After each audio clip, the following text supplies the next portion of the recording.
ताकि तुम अपने आप को अकेला महसूस ना करो। जाओ मस्जिदों में जाकर के देखो कितने जवान सजदे कर रखे हैं, कितने जवानों ने कुरान खोले हुए हैं। जवानी में तो फुर्सत नहीं मिलती खाना खाने की, ये कुरान पढ़ने कब जाएगा। सिर्फ अगर दिखेंगे आपको तो बूढ़े मस्जिदों में कुरान पढ़ते मिलेंगे, तहज्जुद में बूढ़े मिलेंगे, फजर में बूढ़े मिलेंगे। बहुत कम तादाद में लोग जवानी में कुरान पढ़ते हैं। ओ खुदा के वास्ते कुरान के आदी हो जाओ। अल्लाह ने कुरान को अजमतों वाला बनाया है, बरकतों वाला बनाया है। अगर आप कुरान के आदी हो जाएंगे, बेटियां भी कुरान पढ़ेंगी, बाप भी कुरान पढ़ेगा, आने वाली नस्लों में फिर कोई डांसर पैदा नहीं होगा, फिर कोई शराबी नहीं होगा, फिर कोई जारी नहीं होगा, फिर कोई अय्याशो मक्कार नहीं होगा। तुम कुरान के आदी बन जाओ, खुदा तुम्हारी आने वाली नस्लों को मुस्तफा का आशिक बना डाले। वो खातून इतनी अजमत और बरकत वाली, अल्लाह ने उसी की गोद में अब्दुल कादिर जिलानी को पैदा फरमाया था। किसको पैदा फरमाया? सरकार गौसे पाक तशरीफ लाए। मैं आपसे अर्ज करना चाहता हूं, खुदारा लुक़्मे हलाल करें, लुक़्मे हलाल करें। मैं दुआ करता हूं उन नौजवानों के लिए जो परदेश काट रहे हैं अपने लोगों के लिए, जो वतन से बेवतन रहते हैं अपने लोगों के लिए, जो बहन बेटियों की जरूरतें पूरी करने के लिए बरसों बरस परदेश काट देते ताकि घर की इज्जत भी सलामत रहे, घर की जरूरतें भी पूरी हो जाए। बड़ी बात होती है अपनों के लिए कुर्बानी देना। अपने लिए तो दुनिया जी लेती है, मजा तो तब है जब किसी दूसरे के लिए जिंदगी कुर्बान की जाए, दूसरों के लिए जिंदगी कुर्बान की जाए। ये सबसे बड़ी बात होती है। तो नौजवान कई सारे परदेश काट रहे हैं और कितने आ गए, कितनों की उम्रें गुजर गई, कितने परदेश से जिंदा नहीं मर के लौटे गए, वापस जिंदा ना आ सके। मैं दुआएं करता हूं उनके लिए जो हलाल कमाई की मेहनत में लगे रहते हैं। अल्लाह उनके रिस्क में बरकत अता फरमाए, अल्लाह उनकी कमाई में बरकत अता फरमाए। सबसे पहले लाजिम यह है कि हम अपने लिए रिस्क हलाल करेंगे। रोजी हलाल होती है ना तो घर में आने वाला डांसर नहीं, अल्लाह का वली पैदा होता है। सबसे पहला काम है हलाल रोजी। हलाल रोजी हमारे अंदर आज कौन सा ऐब नहीं है? शराब, जुआ, सट्टा और कितनी नाजायज कमाइयों के जराए हमारे पास है। इनसे भाई बरकत नहीं होनी है, इनसे नुकसान होना है। बरकत अगर चाहते हो ना तो हलाल कमाई कमा के लो। कई बार ना हमारे नौजवान ना अपने बाप पे एतराज करते हैं, क्या किया तुमने हमारे लिए? एक जिंदगी में पक्की छत ना बना सके? जिस मोटरसाइकिल पे टहल रहा हूं अब्बा ये मेरी कमाई की है। हाँ कह रहा है ये जो गाड़ी मुंबई से लेके आया हूं ये मेरे कमाई की है। तुमने पूरी जिंदगी साइकिल के अलावा कुछ भी नहीं कमाया आज तक। एक साइकिल है वो भी गल गई है। ये ताने बेटे बाप को देते हैं, कभी बाप को ताना ना दे। अगर तुझे लगे तेरे बाप ने मजदूरी की है ना उसके कंधे दबा बैठ के और दबा के कह शुक्र है तेरा, तूने पसीना बहा के चटनी तो खिलाई है, हराम के खून में डूबे हुए मुर्गे की बोटियां नहीं खिलाई हैं। ये कह के बाप को मुबारकबाद दिया करो। वो थक गया तुम्हें खिलाते पिलाते, 40 साल हो गए, बूढ़ा हो गया आज वो। आज उसे ताने न देना, गुर्बत का ताना न देना। ये मत कहना तूने किया क्या है। बड़ी कुर्बानियां दे करके माँ बाप ना बच्चों को पालते, बड़ी कुर्बानियां दे करके माँ बाप बच्चों को पालते। लेकिन हमने ना एक कहते हैं शॉर्टकट, शॉर्टकट जल्दी अमीर बनने वाला रास्ता। जल्दी अमीर कैसे बनता आदमी? हराम से, चोरी से, ब्याज से, सूद से, सट्टे से, इन सारी चीजों से आदमी ना लगता हो भाई बड़ा जल्दी अमीर हो गया। नहीं, इनकी इब्तिदा अच्छी है, इंतहा बहुत खराब होती है।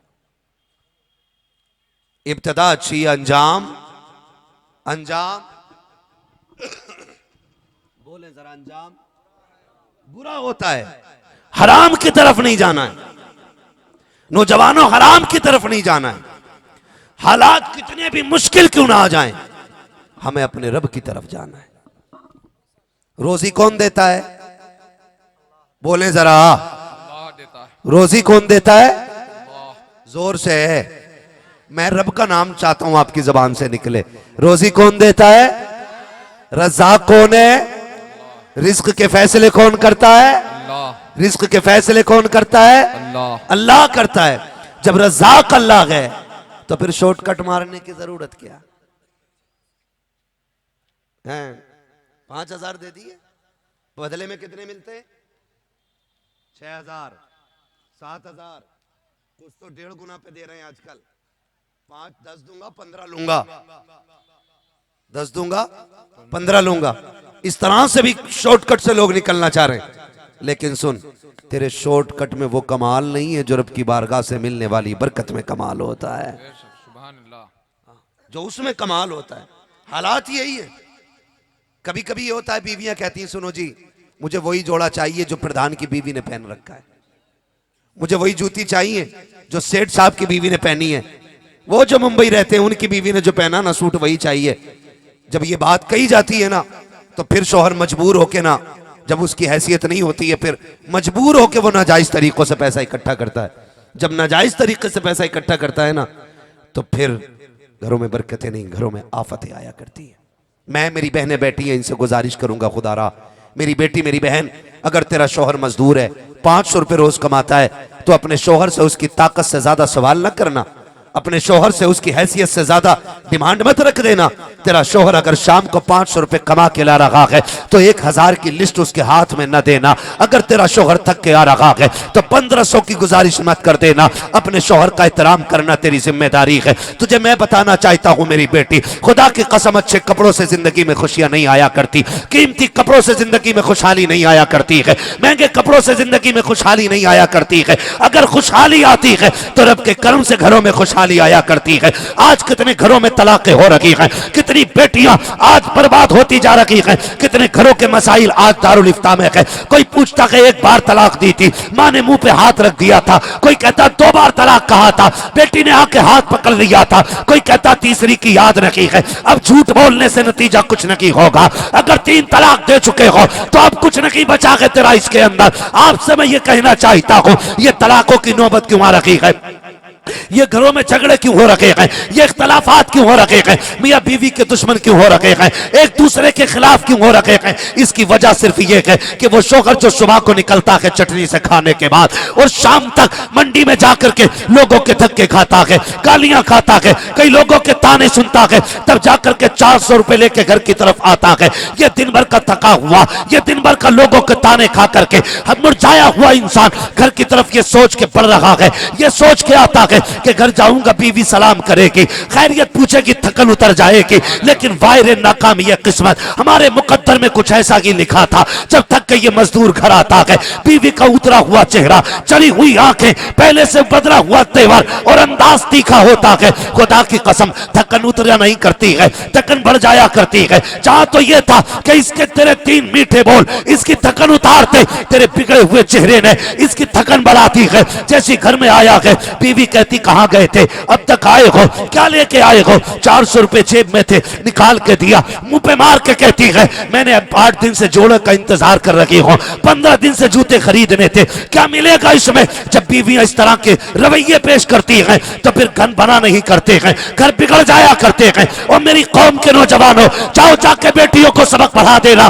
कहा सुन, जिसके घर में निकाह के बाद तू जाएगी, अपने शौहर को अपना सब कुछ समझना, वो तेरी दुनिया भी होगा, तेरी आखिरत भी होगा, तेरा सुख भी वही है, तेरा चैन भी वही है, तेरी दोज़ख भी वही है, तेरी जन्नत भी वही है। और मेरी बहन, अगर थक के शौहर आया है, चेहरा बिगाड़ के ना दिखा, लहजे ना बदल। अगर वो थक के आया है, वापस से आगे चली जा, एक गिलास पानी पेश कर दे और उसको इज्जत से बैठा। अगर वो शिकवे भी करे, कहते परेशान ना हो, तू जो भी लेके आया है रब का शुक्र है, मैं तेरे से राजी हूं, तू मेरे खुदा से राजी हो जा। सुभान अल्लाह, नारे तकबीर, नारे रिसालत, मसलके आला हजरत, पैगामे आला हजरत, तालीमाते आला हजरत, नारे तकबीर, नारे रिसालत।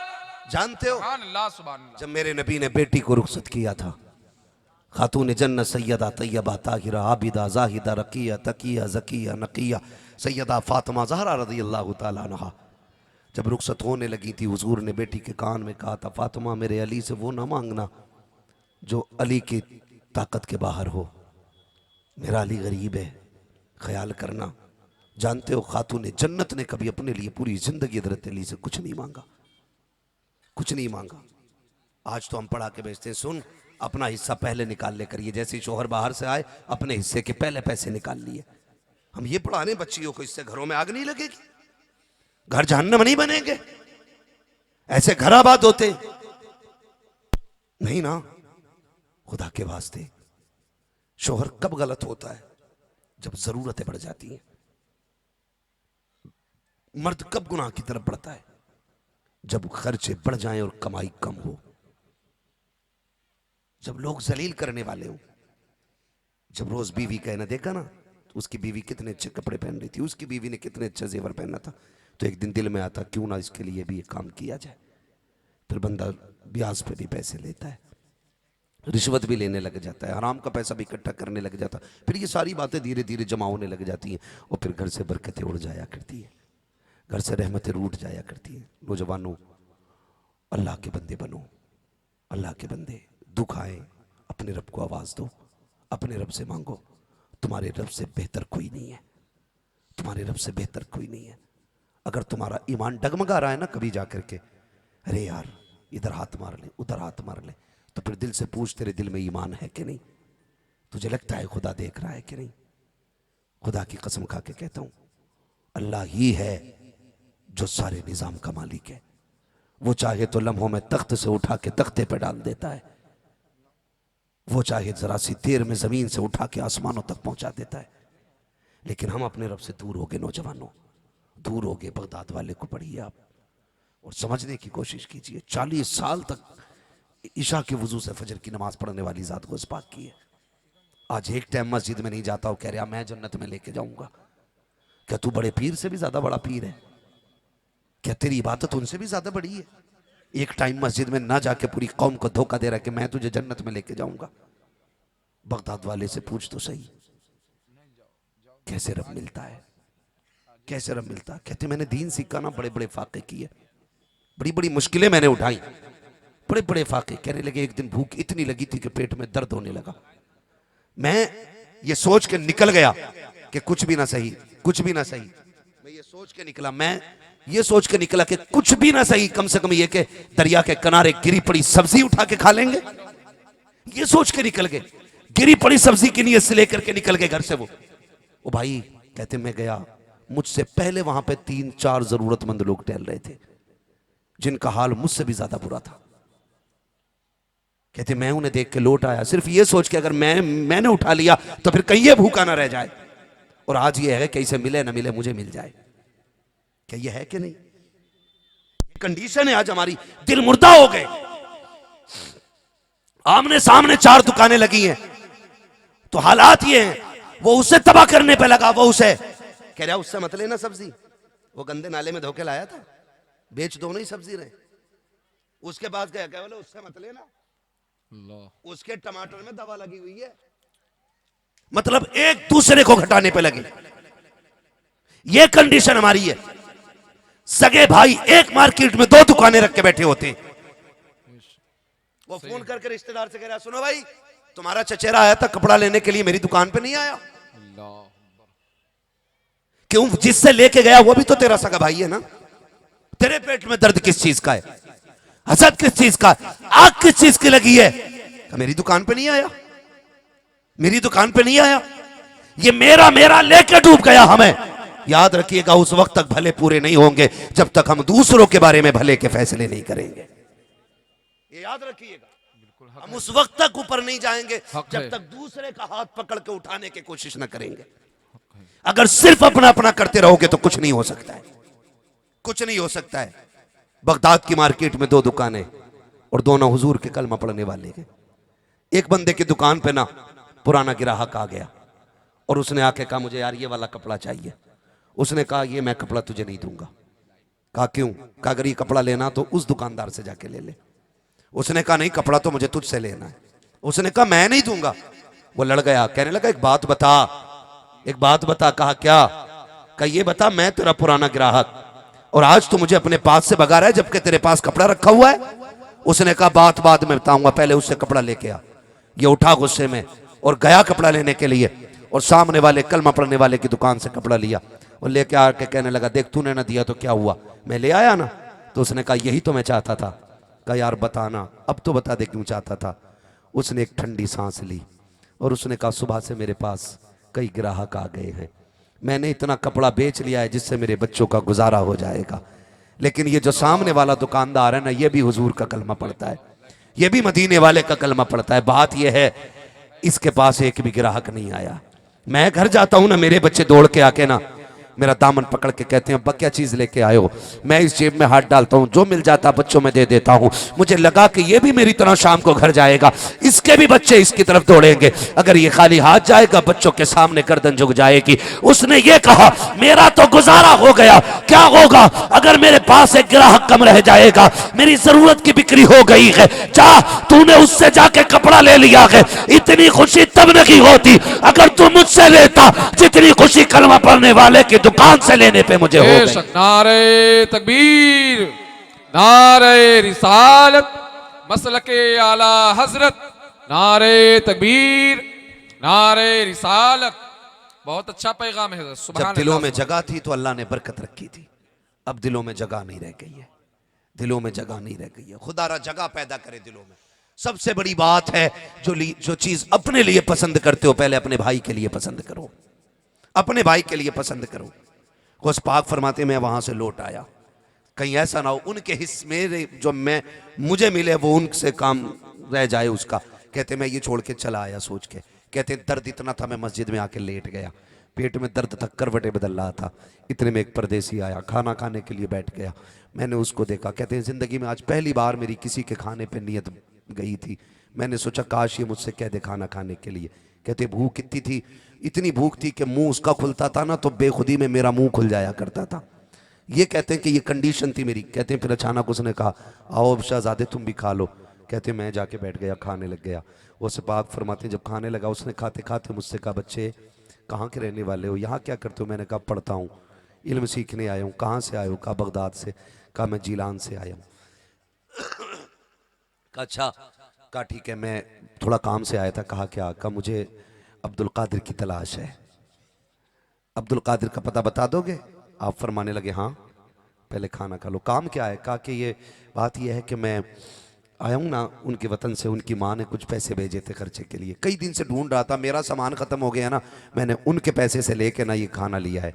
गौसे पाक मन मन में मुस्कुराने लगे। खाते टाइम नहीं कहा मैं अब्दुल कादिर हूँ, मेरे पैसों का खा रहा है तू, मेरे पैसों का खा रहा है। आज माफ़ कीजिएगा अगर सगा भाई गरीब होता है ना और एक भाई मदद कर दे तो जहाँ वलीमा चल रहा होता है या जहाँ बहन भतीजी की बारात आके खाना खाती है ना, सगा चचा खड़े होकर जलील करता, कहता सुनो हमारे भाई साहब तो बड़े कमज़ोर थे, इनसे कहाँ निकाह हो जाता, वो तो जहेज भी मैंने दिया है, ये खाना तुम्हारी दुआओं से सब मेरे पैसों का है। लानत हो ऐसी मदद पे, जरूरत नहीं थी ऐसी मदद की जो तू पैसा खर्च करके अपने को जलील कर रहा है। बगदाद वाले से पूछो पैसा भी इनका, खाना भी इनका, मेहमान भी इनका, लेकिन चुप बैठे हुए हैं, खाना खा रखे हैं। जब खाना हो गया आप कहते सुनो तुम्हें जिस अब्दुल कादिर की तलाश थी वो मैं ही हूं। कहा अच्छा पहले क्यों नहीं बताया। कहा अगर मैं बता देता तो तुझे गैरत आ जाती और शायद तेरा लुक्मा हाथ पे रुक जाता।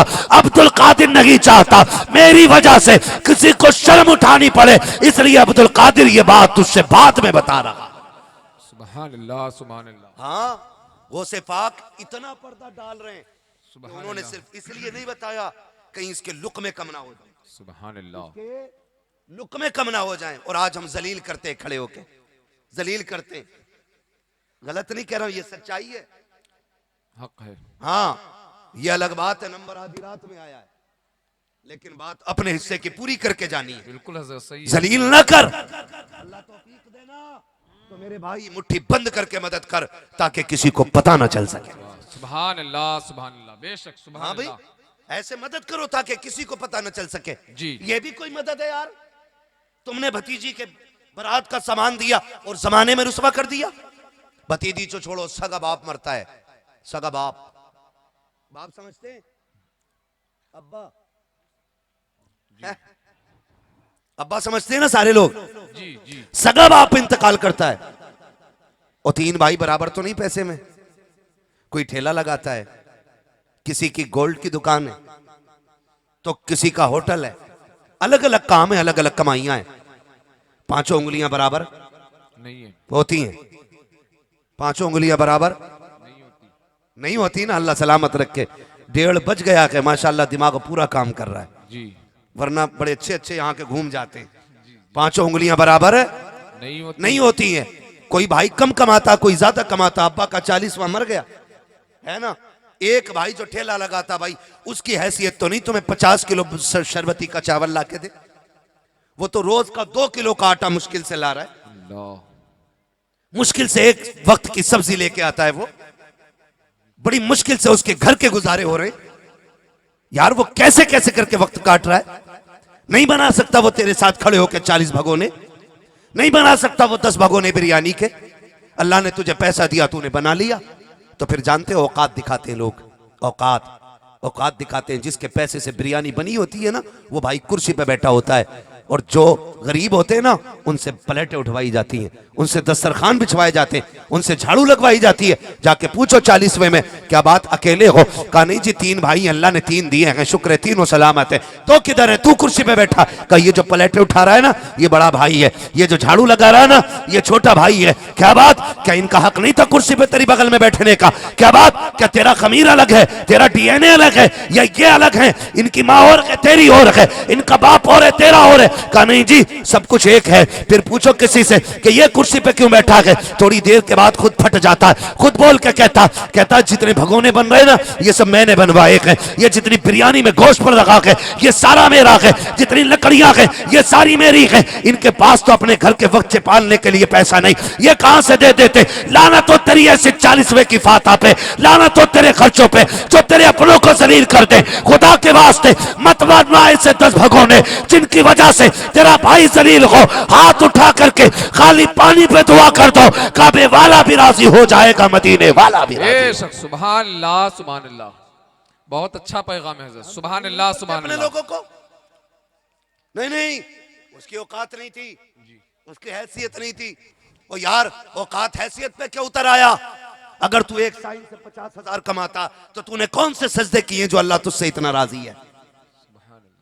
और एक ठेले लगा के शाम तक 200 रुपए कमा के लाता, उसका कोई कसूर था? नहीं ना। ये अल्लाह के फैसले, ये रब है जो अपनी कायनात का निजाम बनाए हुए है। किसी को कमजोर बनाता है, किसी को ताकतवर बनाता है। क्यों? उसका ऐलान है, हम किसी को दे के आजमाते हैं, किसी से लेके आजमाते हैं। बेशक। इम्तिहान गरीबी का उतना मुश्किल नहीं जितना अमीरी का मुश्किल है, ये याद रखिएगा। इम्तिहान गरीबी का इतना मुश्किल नहीं जितना अमीरी का इम्तिहान मुश्किल है।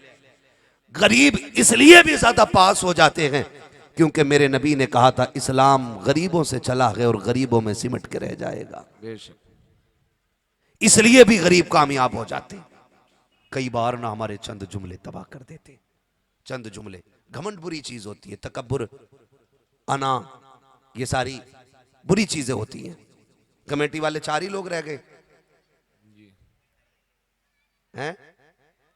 हैं माशाल्लाह, अभी हैं सब। सिरनी लेने के लिए गए। हाँ ठीक है, कोई मसला नहीं है। अगर एक बंदा भी गुलाबी रुमाल बांधे बैठा रहा ना, मैं समझूंगा जलसा चल रहा है अभी, है ना, कोई मसला नहीं है। ये कभी कभी कपड़े जो बनते थे ना, जिम्मेदारी के भी कपड़े होते हैं कुछ, जी जिम्मेदारी के। हमने अपने बचपन में एक चीज देखी थी, एक उसूल था, जब किसी खानदान का कोई बड़ा बूढ़ा मर जाता था ना, तो उस खानदान में से फिर एक बड़ा बूढ़ा चुना जाता था। अब तो पता नहीं कहाँ कहाँ ये माहौल है, कहाँ नहीं है। फिर उसके सर पे पगड़ी बांधी जाती थी। तो 2 लोग होते थे, एक तो कहते थे कि ये पगड़ी इसलिए बंधी है कि आपका मरने में इनका नंबर है, और कुछ ये कहते थे नहीं ये पगड़ी इसलिए बंधी है कि आज के बाद इस परिवार की जिम्मेदारी अब इनकी है ना। तो ये दोनों तरह के लोग होते थे। कुछ कहते थे कपड़ा मौत का है, कुछ कहते थे कपड़ा जिम्मेदारी का है। तो दोनों तरह के लोग हुआ करते थे। अल्लाह आपको सलामत रखे। मैं तो ये समझूंगा कि ये कपड़ा हुजूर की गुलामी का कपड़ा है। सुभान अल्लाह सुभान अल्लाह, है ना। अल्लाह तमाम अरकान कमेटी को सलामत रखे। आमीन। इतनी ठंडी रात में भी आप बैठे हुए हो, अल्लाह जज़ाए खैर दे। बस मैं बात को आखिर की तरफ मोड़ के लेके चल रहा हूँ, वक्त पूरा हो गया है। अल्लाह आप लोगों को सलामत रखे। मैंने क्या कहा कि घमंड बुरी चीज होती है, जी तकब्बुर बुरी चीज होती है, ये इंसान को खा जाता है, खा जाता है। ये कितना बड़ा वली था, इतना बड़ा वली था, रब का इतना महबूब बंदा था कि जब वो चलता था तो बादल साया करता था, और इतना बड़ा मुस्तजाबुद दावात था वो कि हाथ उठा देता था तो अल्लाह नीचे आने से पहले मकबूलियत की जमानत अता फरमा देता। सुभान अल्लाह। अब समझ सकते हो आप वो बंदा कैसा होगा जी जिसके हाथ उठने में देर हो, रब को कबूलियत में देर न लगे। सुभान अल्लाह। जो धूप में चले तो आसमान पे बादल साया करके चले। कोई आम तो होगा नहीं ना, बड़ा खास था। इत्तेफाक से वो निकल रहा था, एक बड़ा बदनाम ज़माना बंदा, गुनाहगार बंदा आया। वो कहने लगा यार क्यों ना इसने एक बंदे से हाथ मिला ले। तवज्जो है सारे लोगों की? है तवज्जो? उसने जैसे हाथ बढ़ाया ना तो उसने एक आदमी ने हाथ पीछे कर लिए। उसने कहा भी इतने बुरे दिन नहीं आए कि तेरे जैसे गुनाहगार से मैं हाथ मिलाऊं। ये बात कह बैठा वो। उसने कहा भी इतने बुरे दिन नहीं है मैं तेरे जैसे गुनाहगार से हाथ मिलाऊं। उसने इतनी बात कही ना तो ये जो गुनाहगार था ना ये रुक गया, वो आगे बढ़ गया। इसने आसमान की तरफ निगाह उठा के कहा मालिक मैं तेरा मुजरिम था, जमाने का तो नहीं, मैं तेरा गुनाहगार हूं, दुनिया का तो नहीं। या अल्लाह ये इनको हक किसने दे दिया ये मुझे जलील करें? ये अधिकारी ने किसने दिया कि ये मुझे रुसवा करें? मालिक मैं तेरा मुजरिम हूं। मालिक जो तू चाहे सजा दे, मगर खुदा इतना जलील ना करके चलते फिरते लोग तेरे बंदे को गुनाह का ताना दे। अभी ये कह के इसने तो चंद आंसू गिन रहे थे, अल्लाह ने इसके दिल की दुनिया बदल डाली, दिल की दुनिया बदल डाली। और इसने कहा ले मालिक आज मैं तेरे लिए सारे गुनाह छोड़ दे रहा हूं, आज के बाद कोई खता ना करूंगा, आज के बाद तेरी नाफरमानी नहीं करूंगा। तारीख गवाह है, इसने इतना कहा है अल्लाह ने इसको मुस्तजाब दावत बना दिया। जब गया था तो इसके सर पे बादल था और जब पलट के आया गया तो अब रब ने इसके सर पे बादल ला के रख दिया। सुभान अल्लाह, सुभान अल्लाह। वो जो सब कुछ था आज कुछ नहीं रहा, और ये जो कुछ नहीं था अल्लाह ने इसे सब कुछ बना दिया था। तो इसलिए घमंड नहीं, तकब्बुर नहीं, आप कर सकें तो मुट्ठी बंद करके काम करें। मरना है ना सबको? जी बोलो मरना है ना? मरना है। लोग महफिलों में तन्हा छोड़ जाते हैं, कब्रिस्तान में छोड़ना तो लाजिम है। कोई किसी के काम नहीं आएगा, नहीं आना है। मिट्टी डाल के सारे आखिरी तख्ता लगता है ना, लोग दौड़ने लग जाते हैं। अभी सुराख सारे बंद नहीं होते कब्र के, हाथ झाड़ के घास से साफ करके सारे जाके बिरयानी की डेग पे टूट जाते हैं। किस पे भरोसा है? गारंटी है कोई? कोई नहीं यार, कोई किसी का नहीं है। हम सिर्फ यहां मरने के लिए आए हैं, मरने के लिए आए हैं, यहां जीने के लिए नहीं। हमारा अंजाम मौत है, मौत है हमारा अंजाम। हमारी असल जिंदगी मरने के बाद शुरू होनी है। उसकी तैयारियां करें, उसकी तैयारियां करें। किसी का हक ना खाएं, किसी को दबाएं ना। कह रहा मौलाना दुआ करना, 5वां उम्रा जा रहा हूं इस साल में है। पीछे से खबर आ गई ये जो उम्रा करने जा रहा है ना इसने भतीजों की 5 बीघे दबा रखी है। क्या करोगे ऐसे उम्रों का जो तुम अपनों का हक खा के बैठे हो? कोई नतीजा नहीं ऐसे उम्रों से। मत जा उम्रा हराम के पैसे से मत जा, हलाल के पैसे से यहीं पे गुजारा कर ले। अल्लाह राजी होगा ना तो तुझे हलाल की रोजी कमाने में उम्रे से ज्यादा सवाब अता फरमा देगा। सुभान अल्लाह। ये बड़ी बात है, ये बड़ी बात है। सरकार बगदाद फरमाते मैं आ गया और फिर मैं वहां रहा, मैंने खाना खाया और मैंने शुक्र अदा किया। मालिक आज अब्दुल कादिर की नीयत भी आई तो अपने ही खाने पे आई है, किसी और के खाने पे नहीं आई है। खाया, रब का शुक्र अदा किया। कहते 7 दिरहम बचे थे, कहते मैंने अपने खर्चे के बचाए और बाकी जाकर के वो जो भूखे पहले से टहल रहे थे वो जाके मैंने उनमें तकसीम कर दिए। रुक के एक बात कह दूं अगर वक्त हो आपके पास 10 मिनट तो है ना? अभी 10 मिनट भाई, अल्लाह आपको सलामत रखे। जरा कह दें या रसूल अल्लाह। या रसूल अल्लाह। हाँ मैं नहीं जानता हूँ, मैं बस इतना जानता हूँ, शुक्र है मेरा नंबर आखिर में आता है ना तो मुझे पता है मेरे हिस्से में ना क्रीम क्रीम आती है, जितना मठा होता है सारा छट जाता है। हाँ क्रीम क्रीम रह जाती है, सिर्फ अच्छे लोग रह जाते हैं। इसलिए मैं अच्छी बातें खुद ब खुद ऑटोमेटिक निकलनी शुरू होती है ना? मैं क्या बात कह रहा था जरा बोले या रसूल अल्लाह। मैंने क्या कहा था अभी आपसे, याद है किसी को कुछ है? बोले बोले खाना खा के, हाँ अल्लाह का शुक्र अदा करने के आदी बने।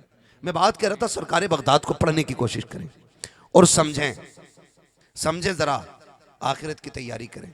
सरकार गौसे पाक रज़ी अल्लाह ताला, आप ही ने देखिएगा पूरी जिंदगी बगदाद वाले की पढ़ लीजिए, पूरी जिंदगी। आखिर की चंद बातें मैं आपसे कर जाऊं।